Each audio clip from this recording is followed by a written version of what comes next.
please welcome Dr. Jonathan Vance.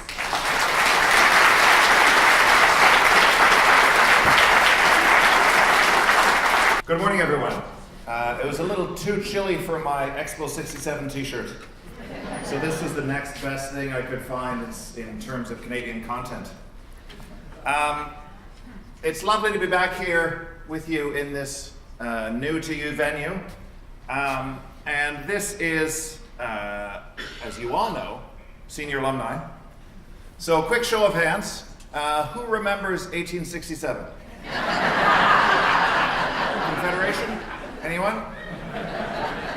Seeing a few hands at the back. People not sure if they remember or not.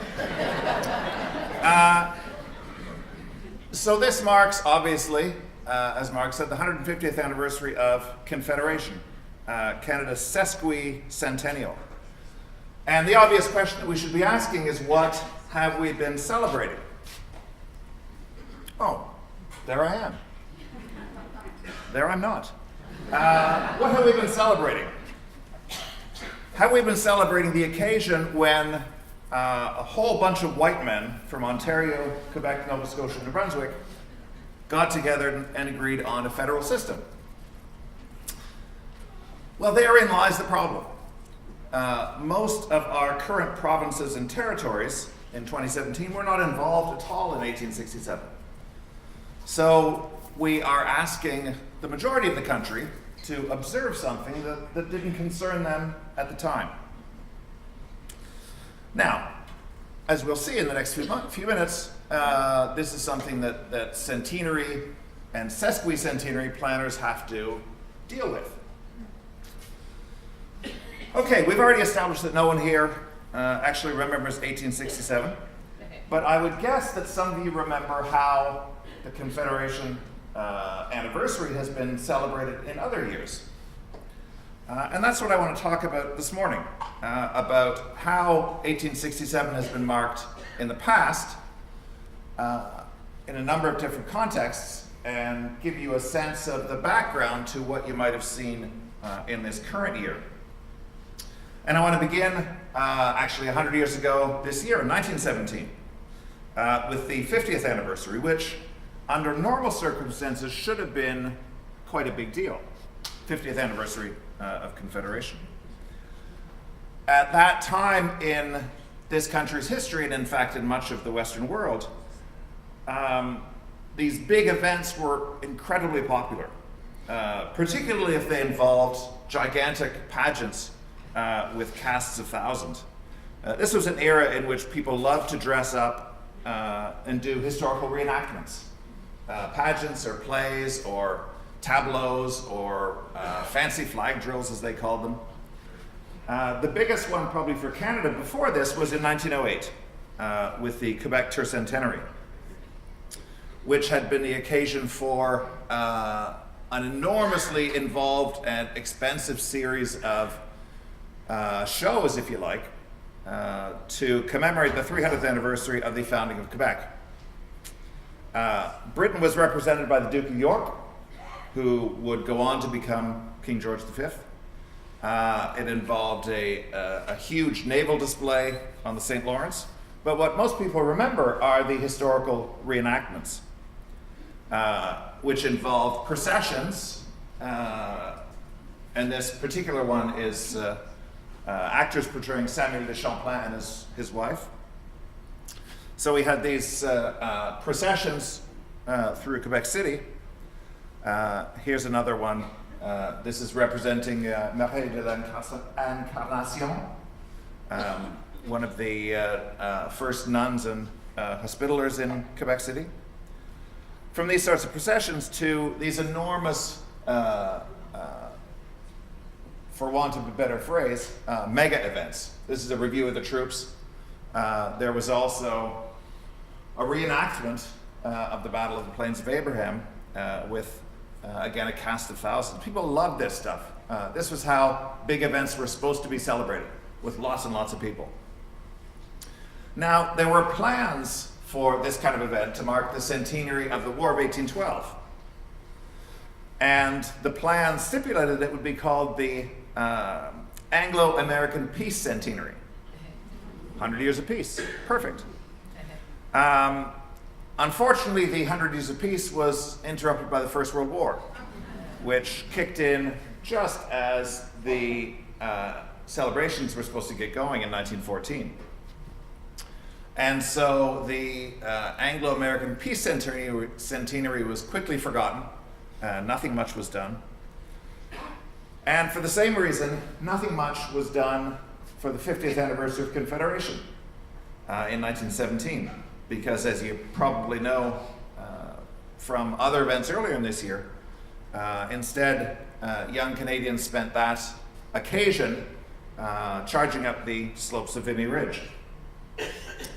So the 50th anniversary never really came off. And that meant the 60th anniversary in 1927 was going to be essentially two events combined, the 50th and the 60th put together. And the Diamond Jubilee in 1927 really set the pattern for how these things would be marked. And it set the pattern in that the ideal anniversary celebration became one that looked backwards as well as forwards. So yes, it was about what had happened in the past, but it was also about where the country was going in the future. And we saw in 1927 all of the things that we would come to associate with anniversary celebrations and which are still with us now. So there was, of course, a special stamp issue, which showed on the left Laurier and MacDonald, in the middle bottom the Robert Harris painting that I had on the slide a little earlier. Center block at the top. Top right is a map showing the growth of the country excuse me, from Confederation to 1927. And perhaps the most interesting one, the bottom right, which was an express stamp. If you can make it out, it shows the progress in transportation from horseback rider to train to ocean liner to airliner or airplane at the top. Again, past, present, and future. There were, at the same time, all sorts of big events held across the country. And so anywhere you went, you would be able to enjoy a massive celebration. Programs here from Port Hope, Winnipeg, and Richmond, Quebec, Fort William, and perhaps the grandest at Toronto's CNE. So there was something going on everywhere. There was a grand pageant in Saskatoon with thousands of people arranged in perfect order to spell out the word Canada, which fortunately there were some hills around so you could actually get up and see it. A little more modest, Bathurst, New Brunswick, and it's not actually Ku Klux Klan members, as it looks like. It's a rather unfortunate representation of religious garb from the era. Here's another one from Bathurst. Again, a big event as far as Bathurst, New Brunswick is concerned. Here's one from Bulkley Valley, British Columbia, the Canadian Legion float. These are very typical of the sort of things you would have seen in small towns and rural areas in Canada.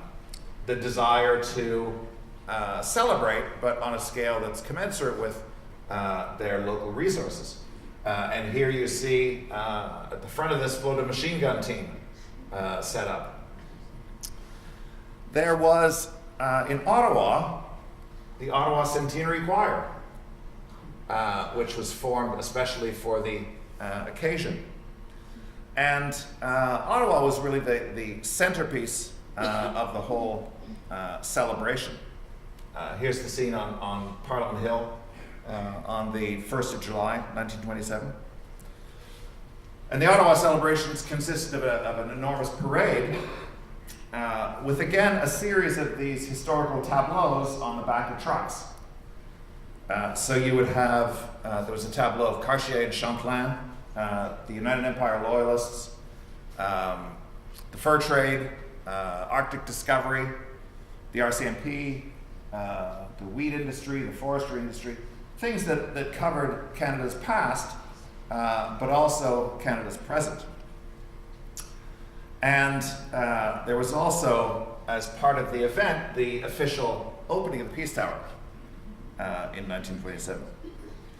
Now, we probably tend to accuse our modern era as being the progenitor of commercialism, but in fact, it's a long-established tradition.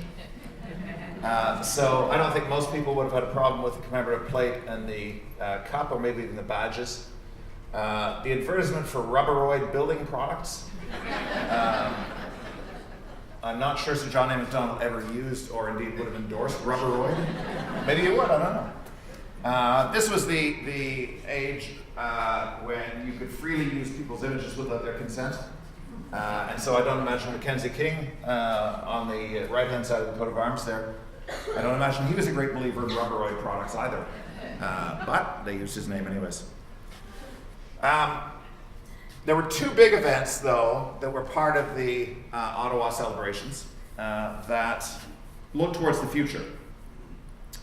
And these were, I think, the most successful, certainly the most talked about at the time, and were regarded in 1927 as the most incredible. One of them was the first coast-to-coast live radio broadcast on the CBC from Parliament Hill. The CBC system was in its infancy then, but was able to cobble together a broadcast which, for many people, showed where Canada was going. It was going to use modern technology to link the parts of the country together in a way that the railway had done in the 19th century. And the other significant part of 1927 in Ottawa was the visit of a very famous guest. And I think you'll agree that nothing quite says Canada's Confederation better than Charles Lindbergh, the American aviator, who, as we know, is not a father of Confederation, was not present at Charlottetown or Quebec or London in the 1860s.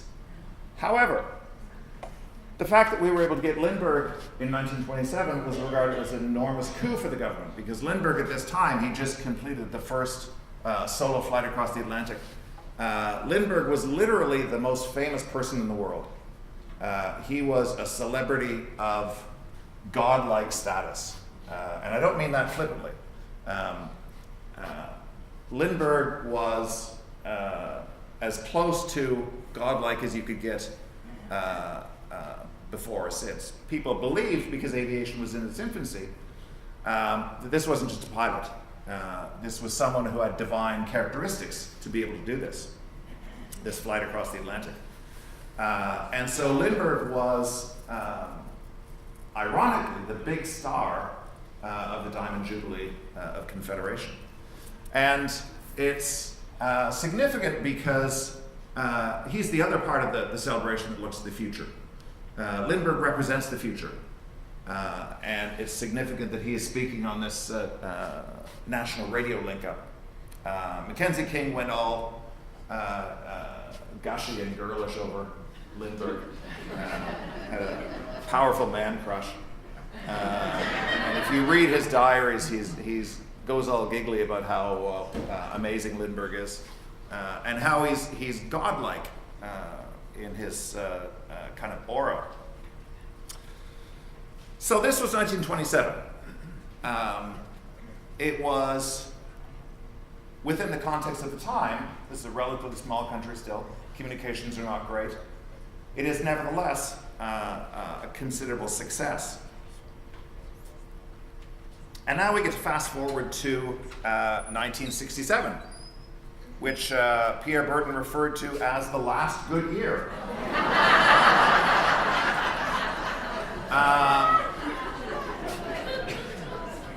And does anyone know why I have a picture of Pam Anderson here? Baywatch babe Pamela Anderson standing between these two rather embarrassed-looking Mounties. Who do you know? Pam Anderson was Canada's Centennial baby. She was the first baby born in Canada on July the 1st, 1967. So she is a national icon. So there we go. So that's reason enough to put her in this slideshow. So from Pam Anderson, let's go to the Centennial Logo, which I'm sure you all remember. Now, the Centennial, had been in the works for nearly 10 years. The federal government had started to plan the Centennial 1958, 1959. It's a big job.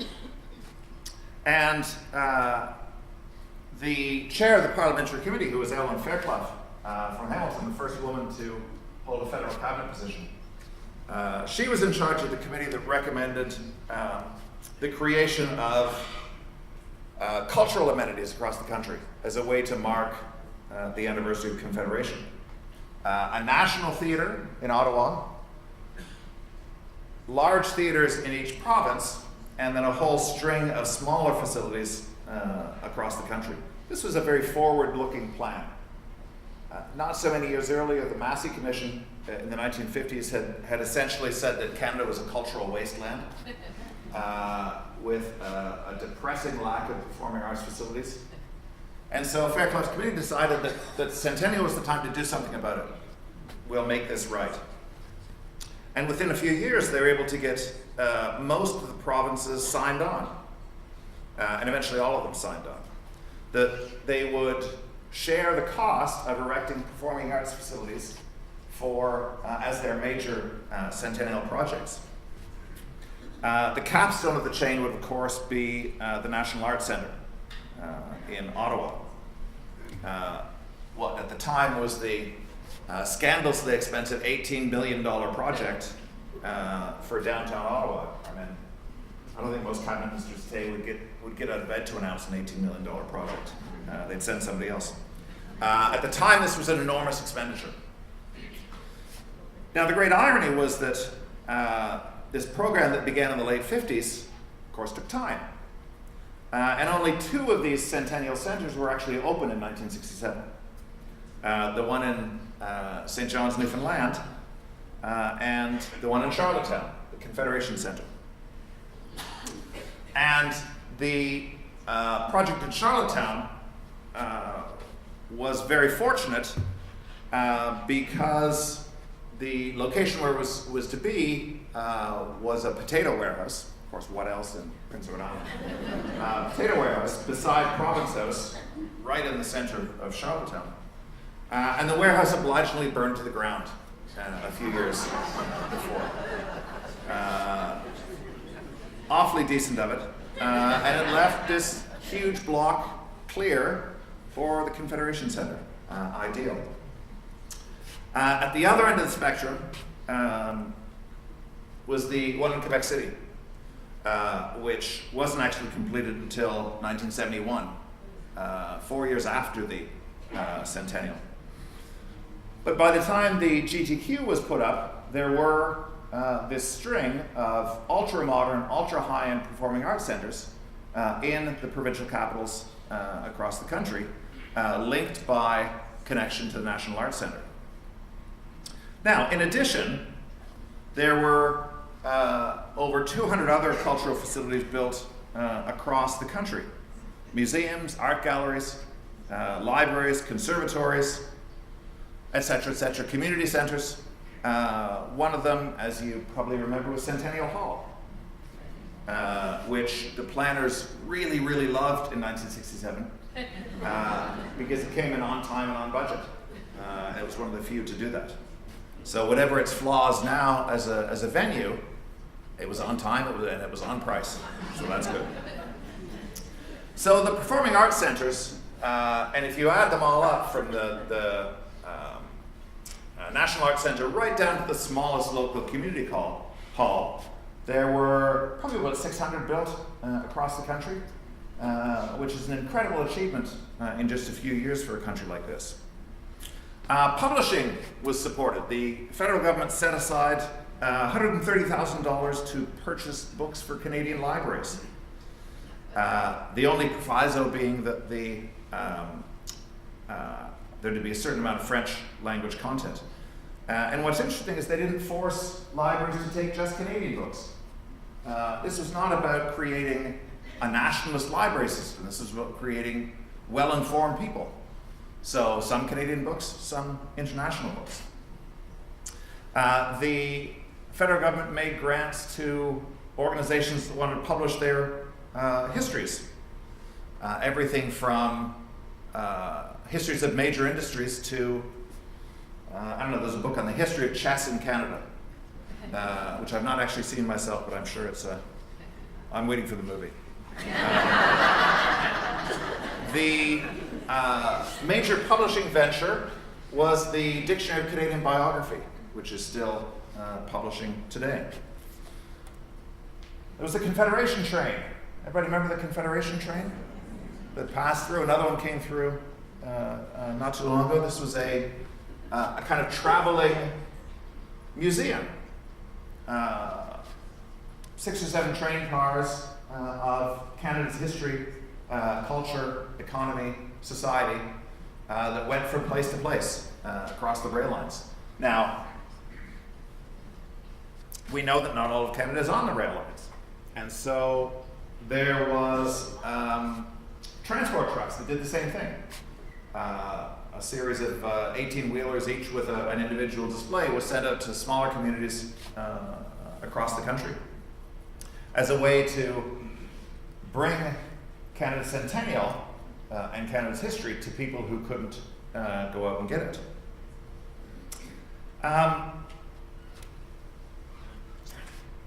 What else? In addition to the performing arts centers and this kind of movable museum, there was an enormous amount of attention put on performance, cultural performances. In fact, performances were the second largest part of the Centennial Commission's budget. And responsibility was given to an organization called Festival Canada, which organized a national tour of 248 performances in 98 cities over the course of the year. Two of these tours were from outside the country. So the National Theatre of Great Britain under Sir Laurence Olivier was part of the tour, and the New York Philharmonic Orchestra under its then conductor Leonard Bernstein were part of it. The rest were uniquely Canadian, including Don Messer's Islanders, were part of Festival Canada's tour, and of course the ever-loved musical Anne of Green Gables. Festival Canada also commissioned new work, 21 new plays and musicals, 3 new ballets, 3 new operas, 125 national premiere performances, and over 400 other touring shows by the likes of people like Gordon Lightfoot, Montreal Symphony Orchestra, and Ian and Sylvia Tyson.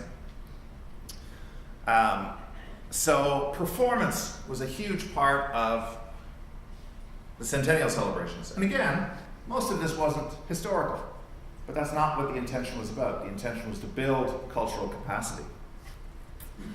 The Canadian Music Council doled out $60,000 to commission new works from more than 40 Canadian composers. The only stipulation being that the works had to premiere in 1967. One of those songs was not Bobby Jimby's Canada, which is ironic because that's probably the most famous song to come out of the Centennial year. A shamelessly simple ditty that anyone who is 5 years old or older in 1967 can probably still sing, much to the chagrin of your younger relatives. I find it all quite embarrassing. So in terms of using the Centennial as a way to spread culture, one can only be struck by how energetic it was, how active it was, how involved it was, how much stuff there was going on. And again, think about what we've seen in 2017. as a comparative. For a country that had been just a decade earlier referred to as a cultural wasteland, the opportunities were endless. Canadian Folk Arts Council mounted over 50 festivals of folk music across the country, art, dance, music. There was Perspective 67, a nationwide competition for young artists, sculptors, printmakers, and artisans. There was a series of visual arts exhibitions, the biggest of which was the National Gallery's ambitious retrospective of 300 years of Canadian art. The first time that a kind of large representation of Canadian art had been attempted, which seems strange. There had been lots of exhibitions of British art, American art, Dutch art. This is the first time the gallery attempted a kind of broad spectrum exhibition of Canadian art. The Dominion Drama Festival, which you may remember from earlier days, which was started in the 1930s, had an all-Canadian program for the first time. 62 plays, 29 of them premieres. The commission, Centennial Commission, organized the sponsorship of 6 new films for the centennial year. The most popular of which was Helicopter Canada, which was, excuse me, exactly what the title suggests. It was an aerial tour of the country. And it was huge. It was hugely popular. Air Canada, National Airlines, sponsored 9 television extravaganzas. There was the Centennial Military Tattoo, which gave 150 performances in 45 cities. And this was not just a couple of military bands and a few guys firing guns. This was a multimedia extravaganza in the tradition of the Quebec Tercentenary exhibition, complete with music, reenactments, pyrotechnics, all staged by a cast of 1,700 members of the Canadian Forces. There were special banknotes. Although if you look carefully, they didn't look that much different from the regular banknote. However, we leave that aside.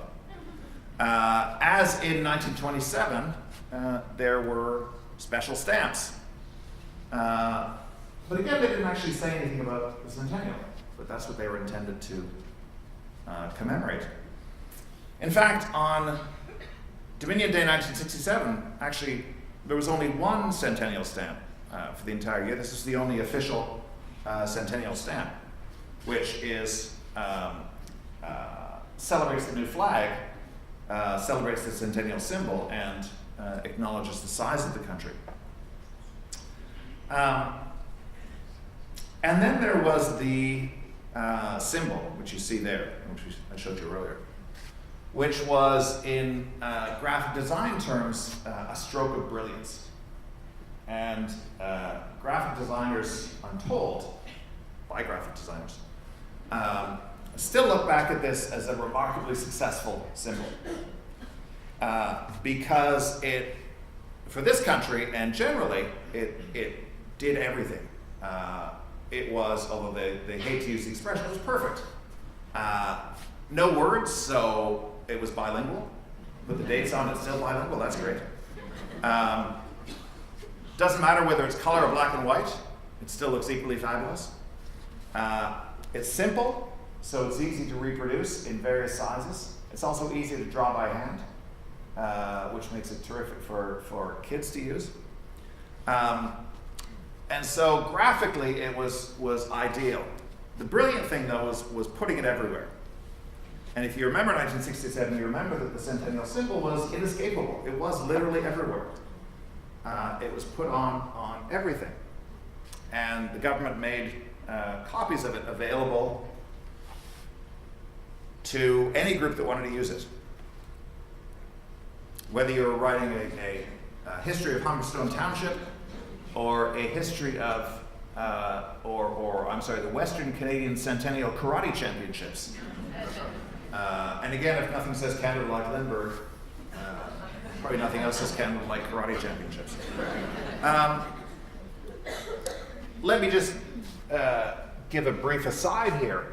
When it was, when the United States government came to plan its bicentennial from 1975 to 83, they spent a lot of time looking at what Canada had done in 1967 and trying to learn from what we had done right and what we had done wrong. And unfortunately, they mixed the two up.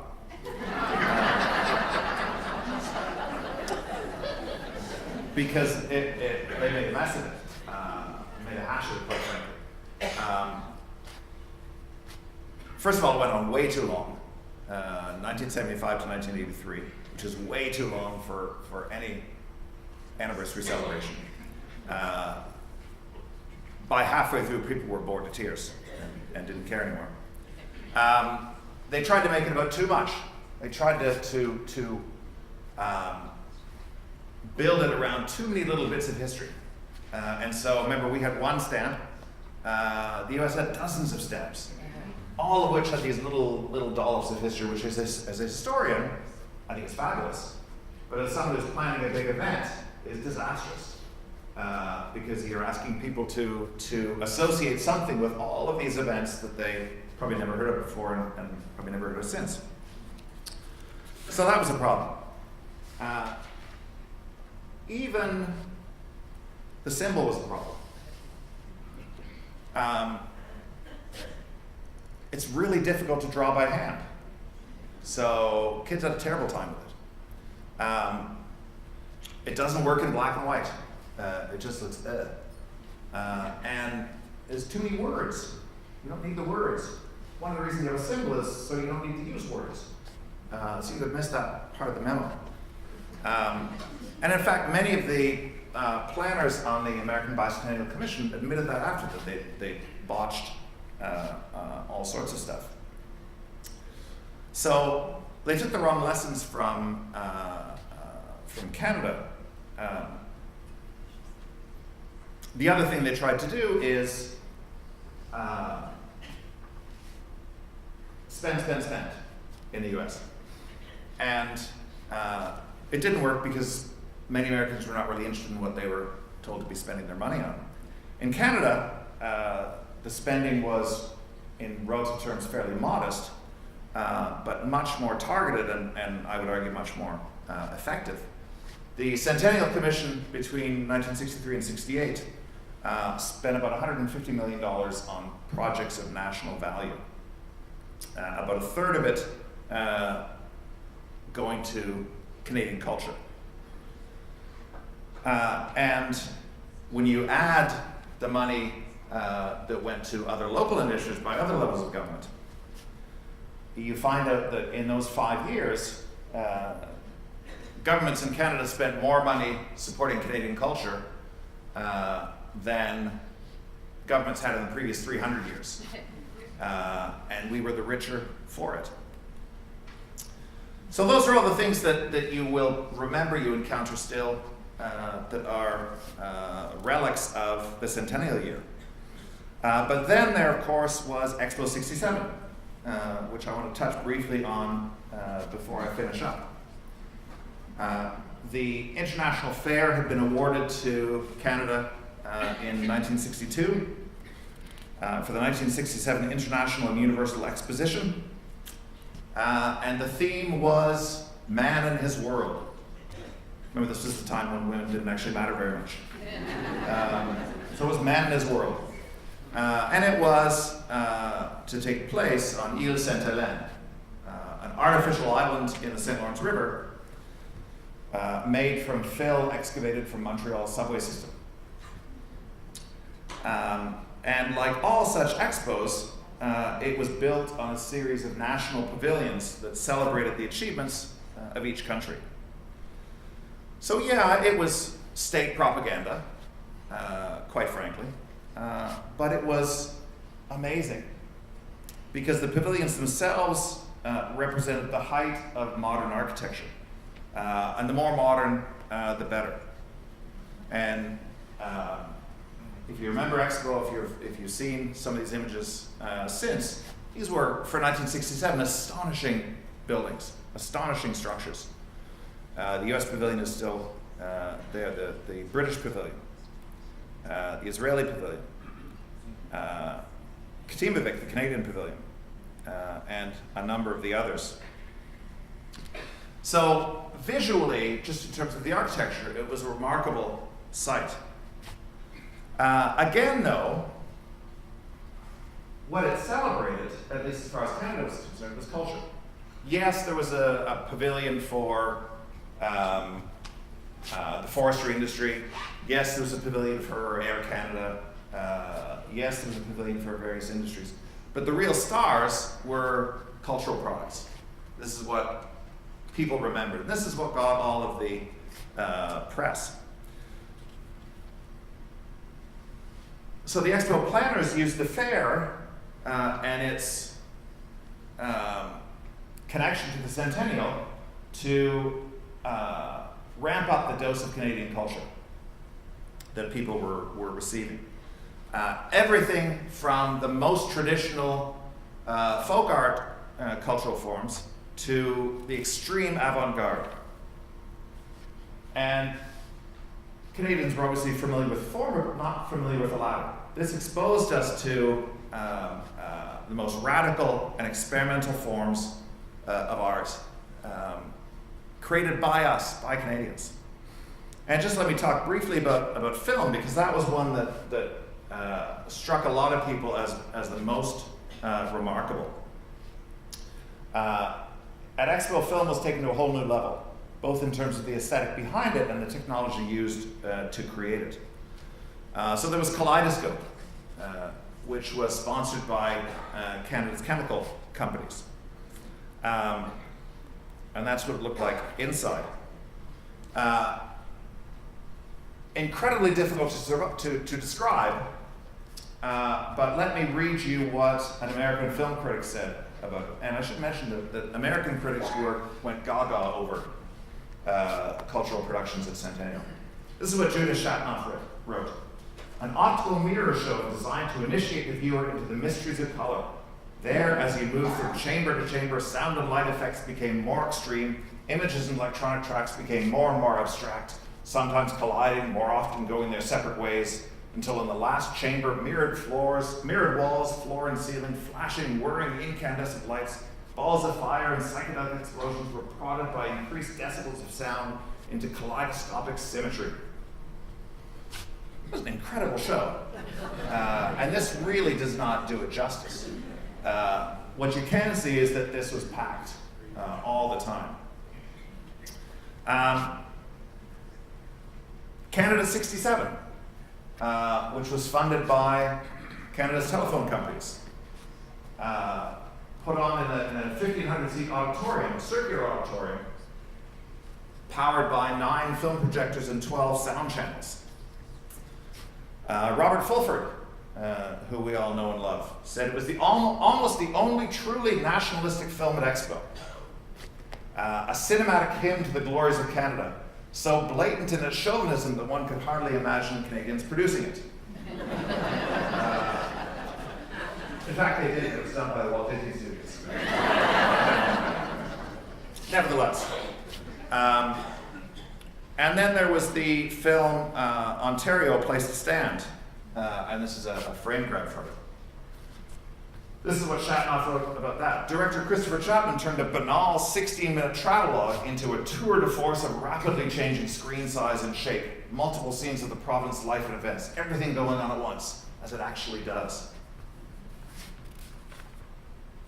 So, critics from outside of this country couldn't say enough good things about film at Expo, even if Canadians themselves may have been a little bit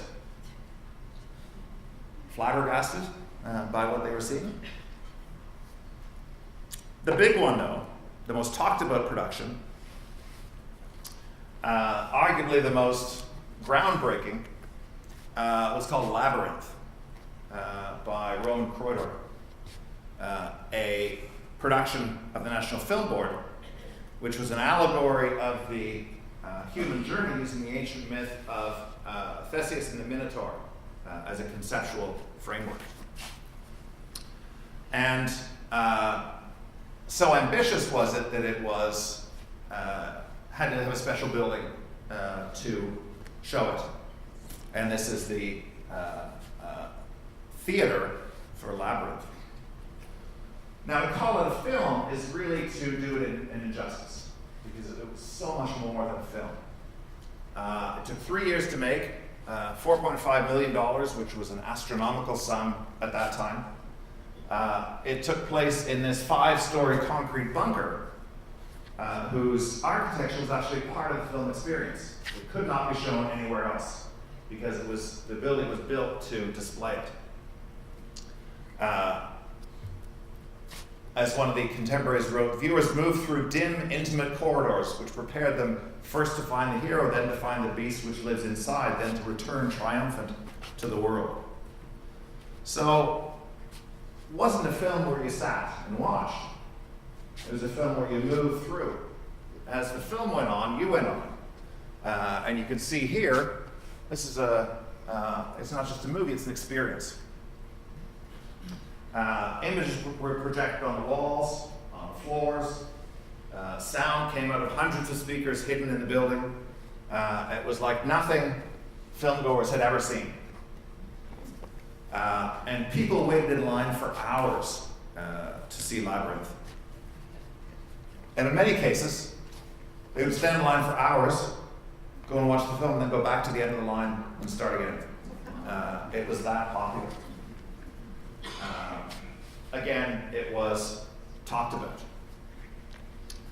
Another really talked about part of Expo was Habitat by Israeli-born architect Moshe Safdie, who had come to Montreal only a decade before, in 1954.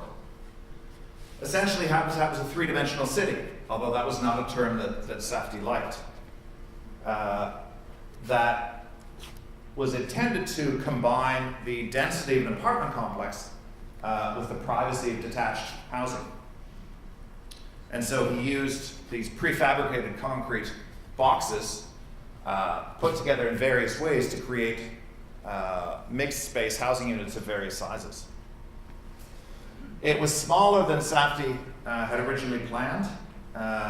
He envisioned a city of 1,000 units, complete with shops and a school altogether. Only 158 of them were actually built, and this is Habitat here. And if you look at it, you see that the apparent randomness of the structure, in fact, disguises a kind of graceful symmetry. A lot of people didn't know what to make of it. There were strong opinions. A British architectural critic called it a student's fifth-year thesis that somehow actually managed to get built. An American critic, architecture critic, said it was the first real victory of the modern industrial revolution. It was as bold as anything that appeared on Ile Centennial. So, Expo then had very little that was actually about Confederation. And in fact, in terms of Canada's part, the Canadian pavilions, whether government or industrial, you might say were in fact anti-nationalist. The theme song of Expo was not Canada, as people sometimes think. It was a song called Hey Friend, Say Friend, which doesn't include the word Canada. It's about human connection. It's about community. It's about cooperation. It's not about nations. So everything that the Expo Commission tried to do was not about celebrating nations, but about celebrating humanity. And it worked remarkably well. It drew 50 million people over the course of that summer in 1967. And few people who went there, and I include me in this, will ever forget what they saw there, what they experienced there. Now, let's fast forward. What have we seen in 2017? How are you on time? Oh, it's okay. I'm picking it up. It's all good. You did say 2 hours for talk, right? Another 90 minutes. Okay. So we have had a commemorative banknote. Hands up if you've seen the banknote. Okay. I was lucky enough to serve on the design committee for this banknote. So if you have any complaints, keep them to yourself because it's already printed. This was a 3-year project to create a note that wouldn't replace one of the current notes, but would be circulated in addition as a kind of a special souvenir.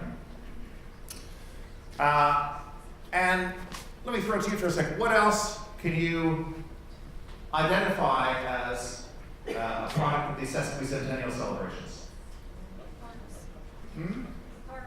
The parks? That's right. Free national parks admission. What else?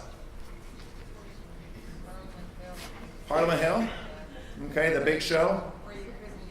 Where you couldn't get in, and then when you got in, you got soaked. Okay. Anything else? Roadways, Centennial Parkway.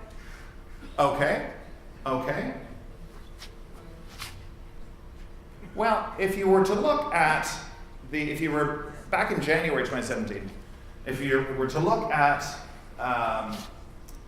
the federal government's Sesquicentennial page, you would have been astonished at how little was there. And the reason why I went into such detail about 1967 was to indicate that, comparatively speaking, 2017 was almost a vacuum. There was very little going on. And I think there are a couple of reasons for that. I'm not going to suggest to you that a sesquicentennial is as sexy as a centennial. So 150 years is better in terms of longevity, but it doesn't quite have the cachet of 100 years. So that's part of it. I think the other part of it is that these sorts of events nowadays, and I think the contrast from the 60s is quite striking, these sorts of events are now deeply politicized. They are political events, first and foremost. And part of what went on is that we had a change of government in the planning process. And so the Harper government had all of these sorts of plans that were in train, many of them quite well developed. It was voted out, the Trudeau government came in, a government with very different interests and priorities, and it found that a lot of what the Harper government had planned to do for the Sesquicentennial didn't really accord with its understanding of Canada. And so a lot of things were altered or scaled back or shelved altogether. So the Sesquicentennial was kind of a victim of politics there. And I think that's a shame. The banknote here was a perfect example. Bank of Canada is scrupulously nonpartisan, although of course the finance minister. We thought we had done a nice job with this. Spent a lot of money on this, developing this banknote. Under the Harper government, Trudeau government was not very keen on it. And it was almost shelved, but eventually its launch was moved from a good day in February to the Friday before the anniversary of Vimy Ridge, when everybody else was looking at France instead of Ottawa. And so essentially it was buried. That's just an example. So I think when we have politicized events, we tend to get things that are not very memorable, if you like. And I think the great success of 1867, and this is the point I want to close on, is that it was able to remain above politics, or above partisan politics. Yes, it was about celebrating a national moment. It was about celebrating a country that we think had done pretty well by 1967. But it wasn't about celebrating a specific political vision over another political vision. It was largely nonpartisan. And I think the great success of 1967 was that it was used as an excuse to build a better country. to make this country a better place in terms of culture, infrastructure, ideas, the intellectual environment, et cetera, et cetera. It was a celebration partly of Canada's past, but it was really a kind of celebration of where we were going. It was a celebration of what the future might be. And I think that's where anniversaries in national terms tend to be a bit ironic. They are fixed on a historical event, but really the most successful ones don't look back at the historical event. They look forward at where the country is going. And so I think my assignment to you, we have, 6 weeks left of 2017. If you want to do something for your country in the Sesquicentennial that will truly be remarkable, you can all go home and you can compose a little ditty like Canada by Bobby Jimby, and you can see if in 50 years people are still singing it in their wilder moments. So thank you all very much.